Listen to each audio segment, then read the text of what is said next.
What I wanted to do here was to make the exam success and the children's entry into the senior school a byproduct of their childhood. But I think in this country maybe we become a little bit test obsessed, and I think aspirational development of children and I think creativity had taken a bit of a back seat if we weren't careful with this obsession of assessment.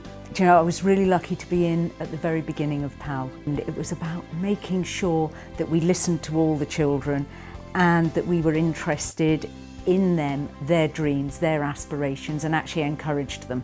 And so we've worked quite closely together just to make sure that none of our children are missed out. We have a personalised system here that I suppose stemmed from what happened to me when I was a child. And I made myself become invisible because it was the easiest way. And my invisibility seemed to stretch out for years and years.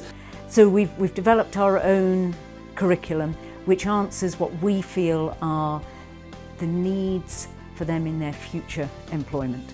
Critical thinking, creativity, you've heard them all before, the teamwork, but we actually genuinely have written our curriculum around those skills rather than around old traditional tests. When I look at PAL and the strapline, the brilliance, finding the brilliance in every child, that's really the sort of essence of what PAL is about, that I think there are extraordinary possibilities in every child. It's one thing to say it, and it's another thing to then actually create an environment where that brilliance can be found. Just not always going to be so simple to put them into an environment where that brilliance can come out and can be nurtured and can be cherished. So we used to have PAL tutors in year 3, 4, 5 to 6, and they would meet you every week and discuss what's going on, and if you had like any worries you could go to them, and it was almost like a mentor.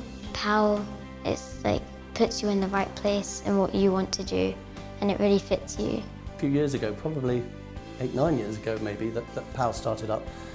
And it did have an immediate impact. At the time I can remember seeing various documentation that showed the sector as a whole was fairly flatlining, and yet the minute we put PAL in for the next 2 years we just saw our graph going up, because it's kind of what people wanted. You know, they have to work really hard to earn the money to send their children through private education, and they said, well, we just don't want classrooms, we just don't want facilities, we want something else, and I think PAL delivered that.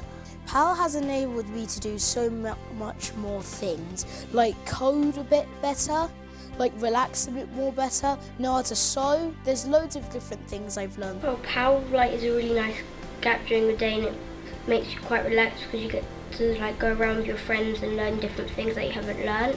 Last year when we did it, we did cooking and trampolining.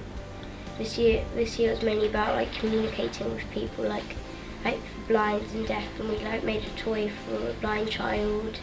But it meant we had to really look at the curriculum and what we offer children, which is why it's sort of in 2 parts. The core, which is preparing children for the next step and their senior schools, but then there's the other part, which is our living learning, which is all about creating and being and giving them skills for the future. We really looked at classroom design and development.